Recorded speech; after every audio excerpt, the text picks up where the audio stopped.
Cik, kenapa kita harus punya komunitas yang baik?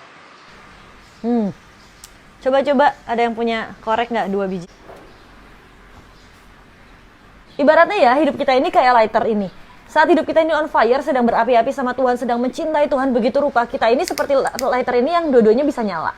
Tapi ada saatnya, di mana saat satu titik hidup kita ini seperti lagi ada banyak masalah mungkin, lagi berantem sama orang tua mungkin, dan kita ini seperti terendam dalam air. Hidup kita ini lagi down, lagi capek, lagi letih, hidup kita ini seperti terendam dalam air.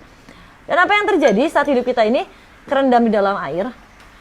Sama seperti korek ini, yang kemudian dia nggak bisa nyala. Nah, disinilah peran komunitas. Saat kita ada dalam komunitas yang benar, komunitas yang berapi-api dan mencintai Tuhan, yang begitu on fire sama Tuhan, saat hidup kita ini nggak bisa nyala sendirian, kita butuh komunitas untuk menyalakan kita. Tapi, kalau kitanya diem aja, mau ada komunitas sekitar kita yang menyalakan kita pun juga nggak akan bisa nyala. Harus ada usahanya juga dari kita. Kita berusaha untuk nyalain hidup kita, saat itu nggak bisa. Disitulah peran komunitas untuk menjaga api Tuhan, menjaga cinta akan Tuhan tetap menyala dalam hidup kita. Sampai kapan? Sampai kemudian keletihan dalam hidup kita ini udah kita bisa bereskan, kita bisa selesaikan. Hidup kita udah kering lagi nih, ibaratnya seperti lighter ini kering lagi nih, dan dia bisa nyala sendiri lagi.